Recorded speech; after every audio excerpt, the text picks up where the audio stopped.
मारत वक्त जो माँ शिव जी का धनुष जो रखल रहा सीता जी एक तरफ से उठा के दूसरे तरफ रख दिली। जब जनक जी के मालूम भल देखलन तो कहला कि बड़ी बलवान लड़की भाई हमारा तो ये करो जग रचाई धनुष, ये धनुष के जे तोड़ी वही के साथ अपने सीता का विवाह कर। चारों तरफ से वीर बहादुर जुटलन, पाती भेजवावल गई, कुछ न्योतल कुछ विदा न्योता कर। किल्ला ही तो तीर नहीं तो का सही बड़ा बहादुर लोग गए, कुछ लोग प्रणाम करके गए, कुछ लोग हिलउल क्यों से उठल ना। राजा जनक बड़ा परेशान हुए, बहुत परेशान होते हैं। एक लाइन तरल लग गई कौवाली को,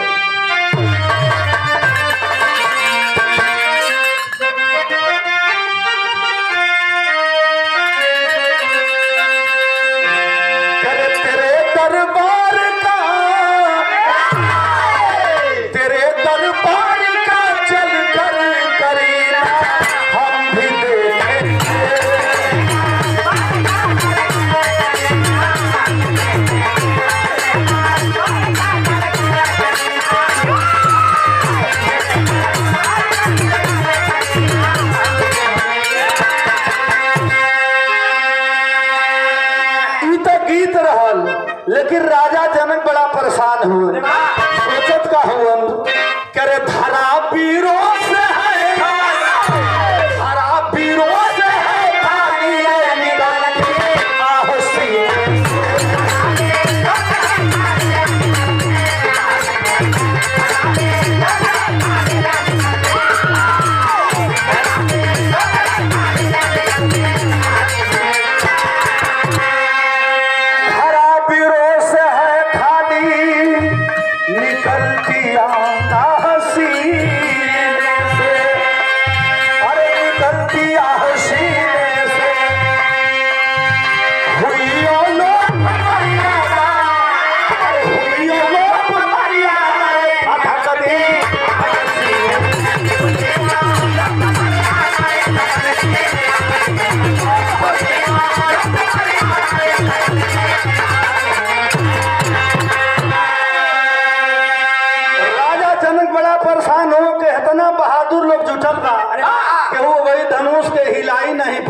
टूटल तो बड़ा दूर बा तो अनेकों सुरमा जुड़े हुए थे स्वयंवर, अनेकों सुरमा जुड़े हुए थे स्वयंवर, सभी मिथिलेश नगर सोए हुआ अंबर। उसी समय में विश्वामित्र मुनि आए और देख तो लेना भैया सुरमा जुड़े हुए थे स्वयंवर, मिथिलेश नगर सोए हुआ अंबर। उसी समय में विश्वामित्र मुनि आए, बुलाए राम लखन को भी साथ लाए, बड़े सम्मान से राजा वहां बिठाए, जिगर की दासता भी नम्र से सुनाए। दिखा संदेह नहीं क्या सिया तुम्हारी का, दिखा संदेह नहीं क्या सिया तुम्हारी का, मुझे अफसोस है नहीं सिया तुम्हारी।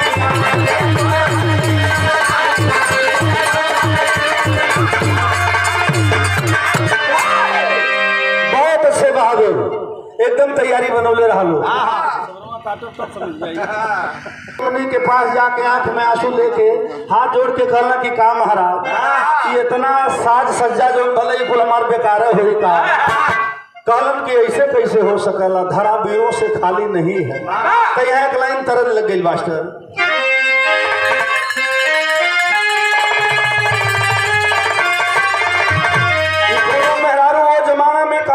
मोबाइल नहीं रहल तो अपने परदेसी के लिखले रहल चिट्ठी। का कहलस कि चिट्ठी लिखता जलिहा कि तार बाल अरे यही में जता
विश्वामित्र मुनि कहना कि नाही ई धरती वीरन से खाली नहीं हो।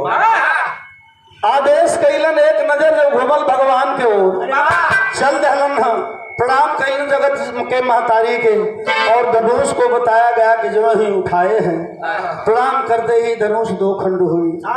देवलोक से फूलों की बारिश होने लगी, तालियों की गड़गड़ाहट होने लगी। बरमान लेकिन माता सीता जी जेके जगत जननी के उपाधि में ले जाके भगवान राम के गले में डाल दे। एक लाइन यहाँ तरज लगे मास्टर तरज हो कि छलिया का बेस बना छलिया का बेस बना श्याम चूड़ी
माता जी खबर पहुंचल बारात सजा के लोग चलल हो। बड़ा हंसी खुशी से जो बा सखी सले हर लोग शादी संपन्न कैली। सुबह को वक्त हो गल विदाई हो गई। जब विदाई हुई तो वो समय हमारे आप सबके घर के बहन बेटियन के बात हो नाच गा के राती के लोग शादी संपन्न करावे। जब सुबह में बहन बेटियन के विदाई होले तो वही खुशी में थोड़ा गम भी शामिल हो जाए। गम शामिल हो कैसे मास्टर यहाँ विदेशिया का लाइट हो।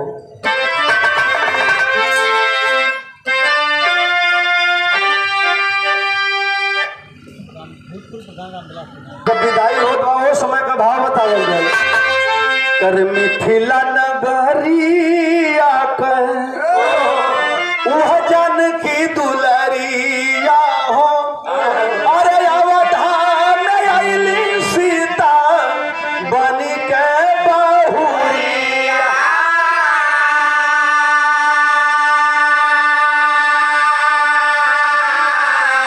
तो खुशियाँ मनावे सब लोग आलू गैया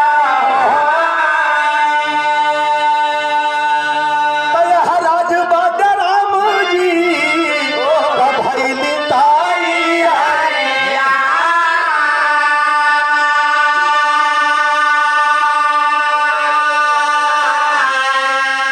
और सागल चल रही बड़ा लोग खुशी मनावत हो लेकिन देखा है वही खुशी में अब फिर कम होकर जाते हो।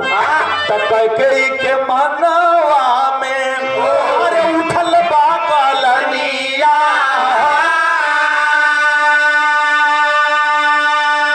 अरे दशरथ से हाथ जाके थनली मायरिया।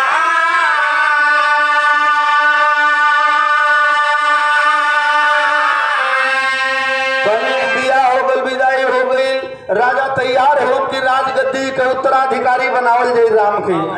वही बीच में माता कैकेयी कहले कि उत्तराधिकारी बना देबा ठीक हो। देखा वेद में भेद हो कहले कि भेद यह हो कि जब राज के गद्दी दिहल जाई तो तजवा कैसे बनाई। तजवा तहनी मोन मनाव में बाली छोड़ लेलस तो तजवा आई कैसे हम ही बतिया के जानी। कौन आए के जोन बाए समाज के लोग लज्जा बचाओ बदे कौन आ गई लोग बताओ ले कैकेयी के वहां दोष रहा कि वह तो निर्दोष थी। कहले कि ताज राजगद्दी देवा तो ताज बांधे के पड़ी तो राम के राजगद्दी ना ही चाहिए राजगद्दी के चाहिए भरत के। यहाँ तेरी का लाइन लग गई मास्टर।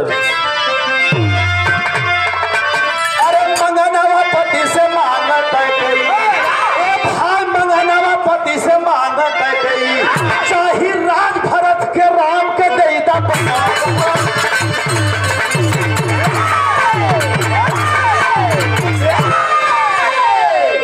चाही राज भरत के राम के देदा बनवा मंगनवा पति से मांगे कई कहना कि कहो हमारे हृदय का टुकड़ा हुआ बेटन में सबसे ज्यादा राम के मानत रहलन आ मेहरारून में अपने नारिन में सबसे ज्यादा कई के धर्म संकट में राजा हुन के अगर रानी का बात ना मानब तो इहो कहा जाइ है आई हमार बेटा हुन इनका बात ना मानब तो रानी को आ जाई है बहुत परेशान हो कहला कि ठीक है तोहरा कहा नाम हुई और वही बीच में भगवान राम सुन लेना कहला पिताजी घबराइले के बाद पुत्र वो हो जो पिता का आज्ञाकारी हो तैयार हो गईलन है जब चले लगलन तो भैया राम के साथ में लक्ष्मण जी भी सेवकाई करत हुआ कहना जिंदगी भर सेवा कैली तो होके छोड़ब ना कुछ लोग सवाल उठावलन कि जब राम के वन मांगल रह तो लक्ष्मण काहे गईलन सीता जी काहे गईली सीता जी अर्धांगिनी रहली पत्नी का धर्म होला कि धर्म संकट में पति के कितना हो बड़ा संकट हो मेहरारू के साथ देवे के चाहिए यही वजह सीता जी चलिन भाई भी सेवकाई करे चलत है बन के ओर चलत हो तो गीत लगल मास्टर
दशरथ के प्रणाम हो गए तो पुत्र के वियोग भइल वही पुत्र के वियोग भइल पिता का मरण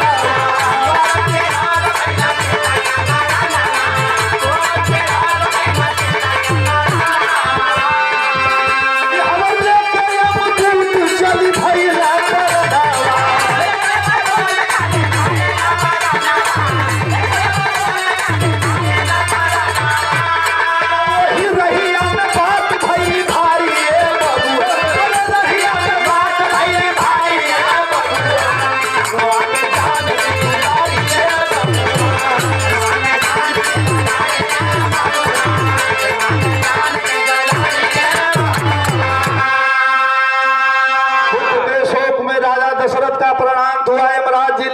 प्राण को चल दी बीच राह में सवाल करते हैं कि पुरुषों में उत्तम है भगवान राम उनके आप पिताजी हैं इसलिए आपको स्वर्ग है और नरक के लिए बा कि प्रमाण बतावला वेद बतावला कि नपुंसक रहला तो यही लिए नरक है कि तू नपुंसक हो गए तीन तीन को मेहरारू के झुरा देला भाग तो पहले स्वर्ग में जइबा कि नरक में जइबा सवाल करत हो यमदूत यहाँ जौन बात तरत फिर बदल गई मास्टर वो मेहरारू कहले रहा कि अरे हमारे बलम जी का पातर कमरिया अरे हमारे बलम जी का पातर कमर पलटनिया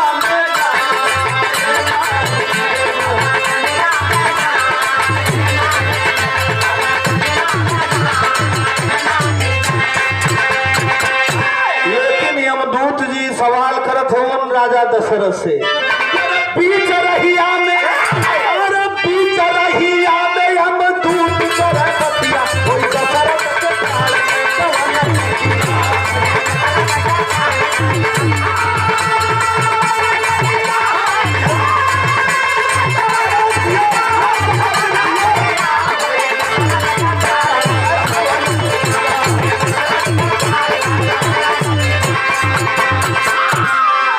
कि रहला नपुंसक रखला 3 गो जननवा अरे लागल ब्रह्म हत्या लेहला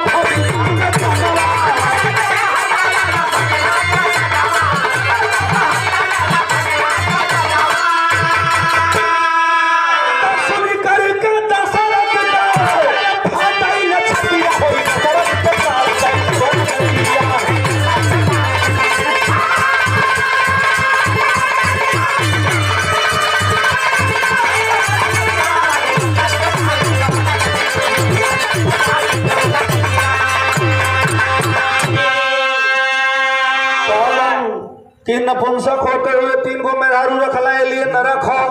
पुरुषों में उत्तम भगवान राम के नाम से जाने जाते हैं, उनके आप पिता हैं, इसलिए स्वर्ग है। तो स्वर्ग में आप जेबा पहले कि नरक में जेबा हो कि नरके में जाई कि स्वर्ग में। कहला कि देखा भाई नरक भोग ही के हो, स्वर्ग कम दिन का हो तो पहले हम नरक भोग ले एक बाद स्वर्ग में आई तो आराम मिली। राजा दशरथ को नरक हो गया। आए हर जोनबा भैल का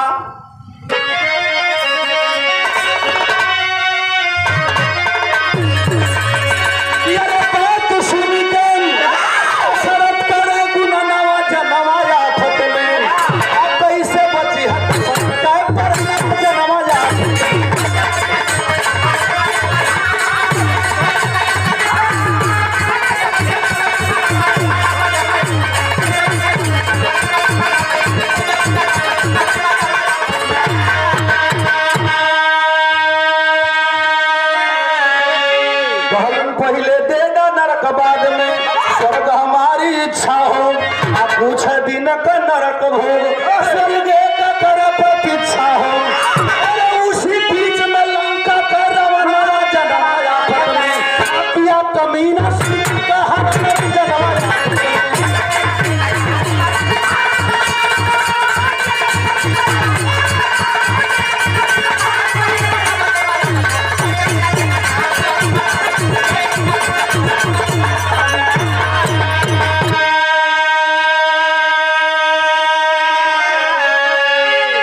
राजा दशरथ नरक भोगी भैलन यार पंचौठी कुटी से जोन बा मामा मारीच का रूप बना के सोने का हिरण का रूप बना के चल दहलन। सीता जी कहले कि इनके मारी दा खाल बड़ी बढ़िया हुई। यहाँ प्रमाण मिलेला कि औरत लोग लोभी होली तनिक गहना की ठोकर तबियत खराब होले कि जीवा बाजारे बीच में कह देवा कि हम सोचले कि तोर है कान में का झाला का बोला हुआ ना बाली गड़बड़। अरे बाली बन गई पुरान चीज है। अब 3 तलवा झुमका चला टूट गया कहे कि बनवाई नहीं का तो कहे कि चला तबियत तो कुछ आराम हो गई बन जाता ठीक। और वही बीच में देखा है जब सोने का हिरण देखली तो भगवान के ओर इशारा के लिए मार दा चलल है। जब बाढ़ लगल तो हाय लक्ष्मण कहे के बारिश मामा आवाज दहलन तो सीता जी कहले कि बतावा लगत बा कि कोनो धर्म संकट बा तोहरे भैया के ऊपर। इहो चल दहलन रेखा खींचलन जो ने रेखा के नाम बताओ कि लक्ष्मण रेखा से बहरा मत जइह। लेकिन देखा वो मन बढ़वी कैली रेखा पार कर गईली। भिखारी का रूप बना के आके कहलन हाँ भिक्षाम देहू। तबले वही में देवे लगलन। जब आगे बढ़लन तो जब धधकले आगी पीछे हो गए कहना बहरे आके हाँ ना ही मानू संस्कृत भी बाचो बढ़िया। जब एहर जोन बा बाहर गई तो वही समय उठोल रावण लेके चल रहे बाबा। तब का भैल मास्टर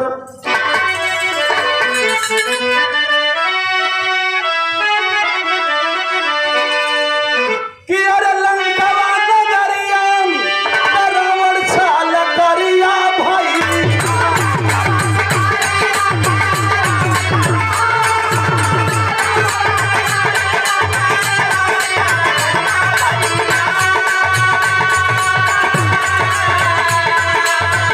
बनवा से सीता जी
सेना चढ़ाई कैलस, लंका के लोग मारल गईलन। जब लंका के लोग मारल गईलन तो वही समुद्र के तीरे जौन बा जहाँ का तहाँ लाश तीतर भीतर होत बा। गिद्ध चील कौआ वो लाश का हार करे लगलन। जितना देवता लोग रहला मिल के सोचा लगलन कि आखिर में बड़ा बदबू बढ़त हो, ये लोग के ड्यूटी लगावल जा। कुछ लोगन के लोग के घींच घींच के समुद्र में फेंका। तो वो समय ड्यूटी लगावल गई सफाई कर्मी लोग रहला जतनी, वो लोग को ड्यूटी लगावल गई। ये समय के वही तो क्षमा दे भाई, ड्यूटी लग गई बा, लोग फेंका लगलन। एहर जौन बा वही में एक नजर भगवान राम का पड़ल। जब देखल कि पिताजी भी नरक में हुए तो ये स्वर्ग में जई हैं कैसे। धनुष पर बाण चढ़ाए हैं, आंखों में आंसू लेकर भगवान सोच रहे हैं कि जबले मरी है ना तबले नरक से स्वर्ग में जई है ना। आंखों में आंसू है। पिताजी का उद्धार करने के लिए भगवान पुरुषोत्तम श्री रामचंद्र जी करते क्या है। अच्छा चलो ठीक है, पूजा जाके बटोर लिया लोगों। और ये देखे परम आदड़ी हमारे माई में बरकत हो तो इतना मनो के देहल जामन तो भाल ले वही आले कुछ दे ना पाओ जी युग में। ये लिए कि हमन लिखा क्या ले अब अगले जन्म में देहल जाए कि ना देहल जाए, आप लोग गाय से बटोरल जाइए, अगले जन्म में देखल जाए। देखा जब भगवान राम का नजर पड़ल एक बार पिताजी के ओर, आंख में आंसू लेके धनुष पर बाण चढ़ोले हो। अब कैलन है का मास्टर।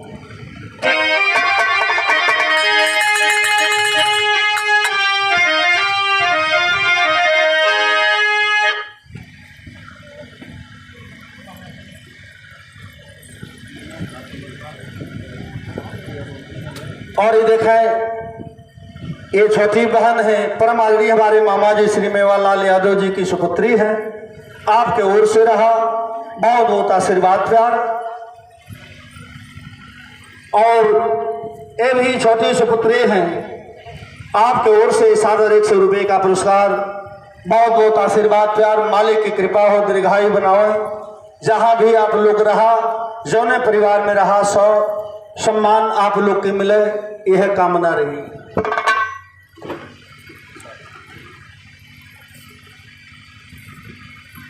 आशीर्वादवा ना देते, आशीर्वादवा देते कैसे। और ये देखे ये मामा जी के, हाँ भाई ये बड़ी बहू अब कुल पद उलट फेर रखा जात हो। ये बहन नहीं हमारा देखा रिश्ता लोग कहला कि भैंसी का चौथा हिरन का गोद इकुल लगला रहला। इनका मायके बा हमरे यहाँ। अब भविष्य में हो सकला सिंगल से तू लोग डबल भी हो जेबो। यह कृपा होकर मालिक का बहुत बहुत आशीर्वाद प्यार, सुंदर सफा और बहुत सारे रुपयों का पुरस्कार। मालिक की कृपा हो कि आप लोग परिवार का नाम रोशन करा, यह कामना रही। जब भगवान देखलन है आंख में तो आंसू हो, लेकिन पिताजी के स्वर्ग में भेजे के हो कैलन है का।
हैं भगवान राम जा करके पिताजी के छाती में लगा और वही स्वर्ग से विमान आया, नरक से स्वर्ग की ओर राजा दशरथ प्रस्थान किए हैं।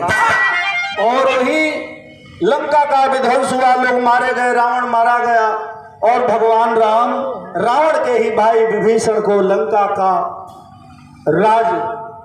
के राज का उत्तराधिकारी बनाए। उसका नाम है दस कद्दर का हुआ अंतम, मचा वहां कोहराम। अरे विभीषण को बना के राजा चले अब सुखधाम, भारी काट के विपत्तियां पिता के छाती।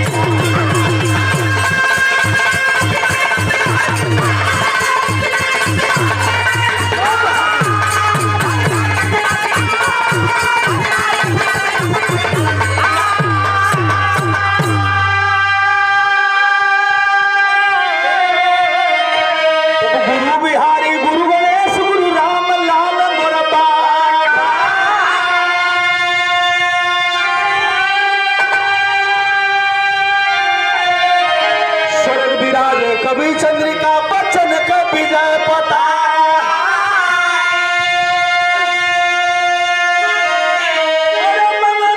पति से मांगे कई बालचंद शंभुनाथ का बिरहा का तरह।